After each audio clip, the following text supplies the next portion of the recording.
নমস্কার বন্ধুরা, আমি দীপা রান্নাঘরে স্বাগত জানিয়ে আজকে নতুন একটা ইউনিক রেসিপি নিয়ে চলে এসেছি। বন্ধুরা হয়তো আগে কখনো এইভাবে দেখোনি এই নিরামিষ রেসিপিটা। দুর্দান্ত স্বাদের এই নিরামিষ রেসিপি সয়াবিন আর মুগ ডাল দিয়ে। তো চলো বন্ধুরা, বকবক না করে চলো শুরু করা যাক আজকের রেসিপিটা। দেখতে থাকো, ভালো লাগলে অবশ্যই আমার সাথে থেকো, লাইক কমেন্ট হাইপ করে চ্যানেলটাকে সাবস্ক্রাইব করে। তো শুরু করলাম আজকে ভিডিওটা। একটা প্যান নিয়েছি আর এই প্যানটাতে দিয়ে দেবো সয়াবিনগুলো একটু আমি সেদ্ধ করে নেব। তো এখানে আমি জল দিয়ে আমি সেদ্ধ করে এনে দেখাচ্ছি। এখানে আমি মুগ ডালটাকে 2 ঘন্টা আগে আমি ভিজিয়ে রেখেছিলাম। দেখো এখানে খুব সুন্দরভাবে ভিজে গেছে। আর এখানে আমি একটা মিক্সি বাটি নিয়েছি। তো প্রথমে আমি ডালটাকে বেটে নেব, জল ছাড়া পেস্ট করে আনবো, কিন্তু জল একদমই ব্যবহার করব না আমি এই পেস্টটাতে। এখানে আমি একটা বোল নিয়েছি আর ডালটাকে আমি ঢেলে নেব।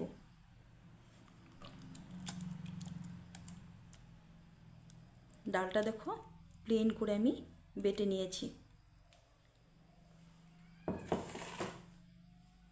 এখানে কিন্তু সয়াবিনটা কিন্তু আমি সিদ্ধ করে একদম জল চিপে নিয়েছি। এটাকে আমি মিক্সি বাটিতে দিয়ে গ্রাইন্ডারে দিয়ে একটু ঘুরিয়ে নেব।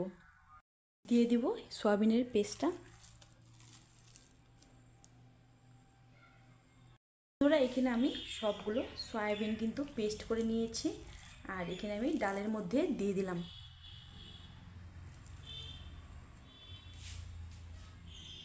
পরিমাণ মতো নুন,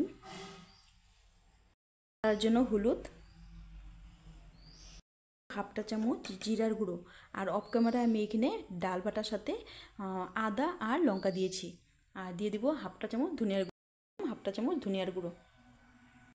এখানে দিয়ে দিব আমি 2টা চামচ বেসন, তার উপরে কিন্তু দেব না, বাইন্ডিংয়ের জন্য দিয়ে দিলাম 2টা চামচ বেসন, 1টা চামচ লঙ্কার গুঁড়ো, 1টা চামচ গোলমরিচ গুঁড়ো, 1 চামচ গরম মশলার গুঁড়ো। এখন আমি সবগুলো মিশ্রণ করে নেব, একসাথে মিক্স করে নেব।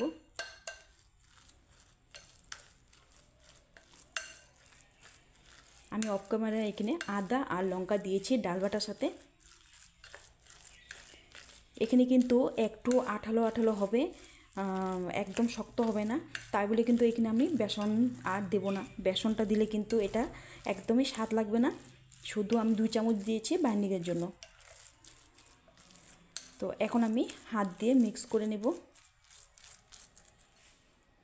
আমি সুন্দর করে মিক্স করে নেব।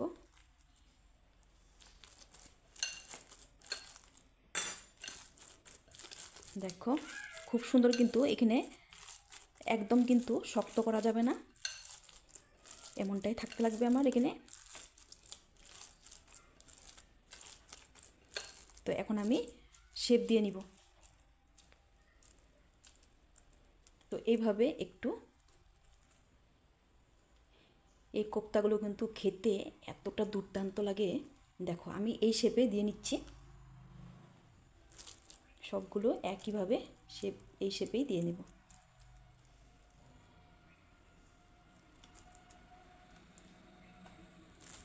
একইভাবে সার্চ করে এইভাবে শেপ দিয়ে নেব।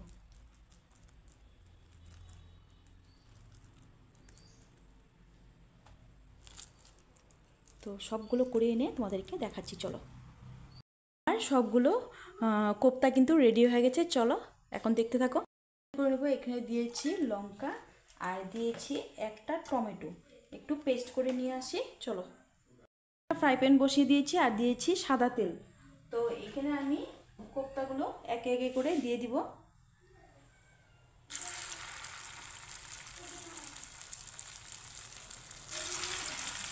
এখানে কিন্তু তোমরা চাইলে একটু তেলটা বেশি করে দিতে পারো।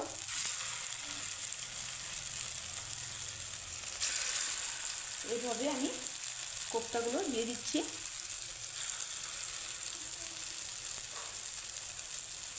তো একটু লো টু মিডিয়াম করে দিব গ্যাসের ফ্লেমটাকে।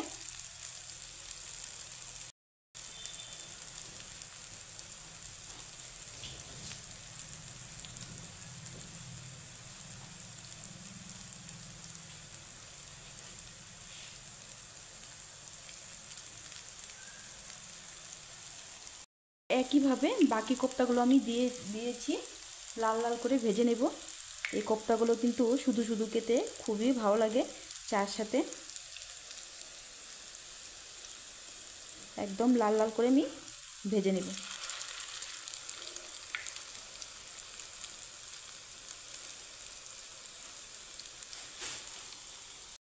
এখানে আমার কোপ্তাগুলো লাল লাল করে ভেজে নিয়েছি, এখন তুলে নেব। দেখো কতটা সুন্দর হয়েছে। তো একইভাবে সবগুলো আমি ভেজে নিব।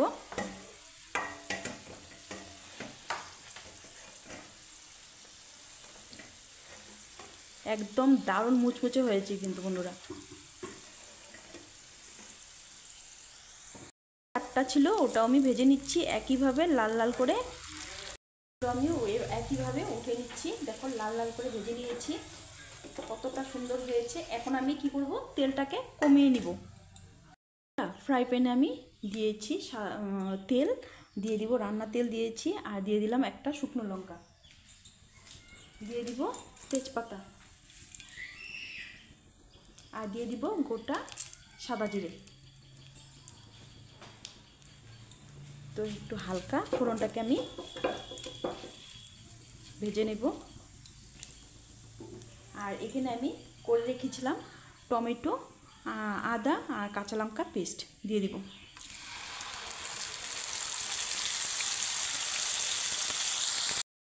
মিক্সি বাটি ধুয়ে একটু জল,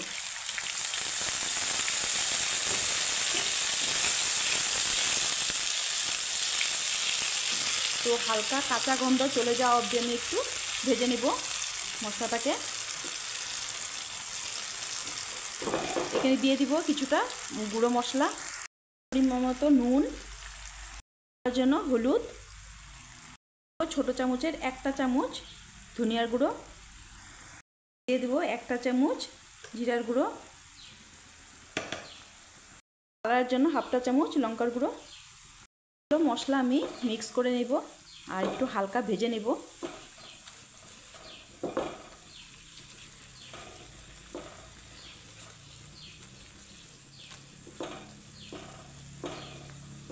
তো হালকা ভেজে নেওয়ার পরে দিয়ে দেবো এখানে আমি,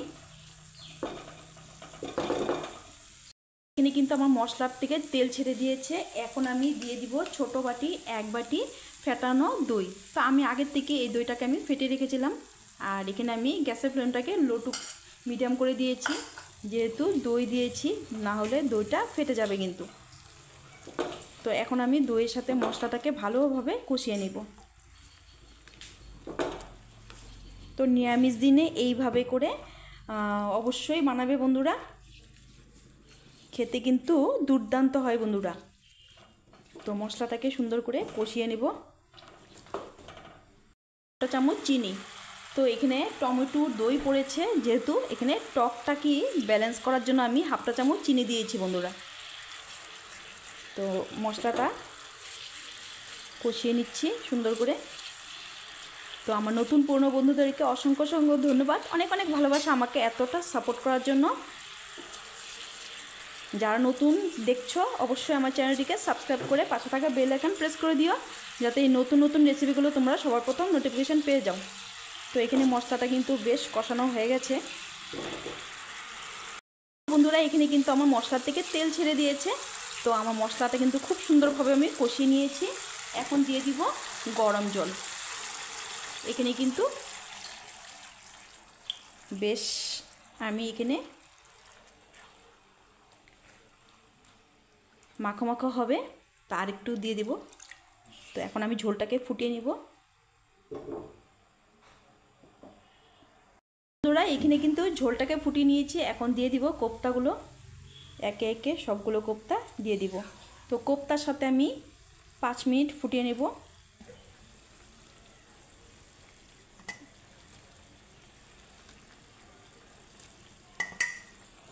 সবগুলো কোপ্তা সাজিয়ে দিয়েছি।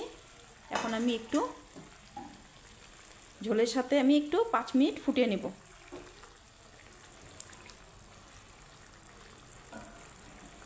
খুব একটা জাল দেব না, যেহেতু কোপ্তাগুলো কিন্তু নরম। তো এইভাবে একটু 5 মিনিট ফুটিয়ে নেব। চামচ গরম মশলার গুঁড়ো নাড়াচাড়া দিয়ে সার্ভ করে নিচ্ছি। তো নামানোর আগে সামান্য ধনেপাতা কুচি দিয়ে আমি সার্ভ করে নেব। তো যে কোনো রেসিপিতে এই ধনেপাতা দিলে কিন্তু স্বাদটা কিন্তু আরও বেড়ে যায় বন্ধুরা। তো চলো সার্ভ করে তোমাদেরকে দেখাচ্ছি। দেখো এখানে আমার কোপ্তা কারি কিন্তু কত সুন্দর হয়েছে, তাই না? কোপ্তা কিন্তু একদম রেডি বন্ধুরা। এখন তো সার্ভ করে নিব। তো আজকে ভিডিওটা তোমাদের কেমন লাগলো অবশ্যই কিন্তু কমেন্টে জানাতে কিন্তু একদমই ভুলবে না বন্ধুরা। দুর্দান্ত স্বাদের এই কোপ্তা কারিটা কেমন লাগলো তোমাদের? একদমই ইউনিক একটা এই রেসিপি। দেখো সার্ভ করে নিয়েছি।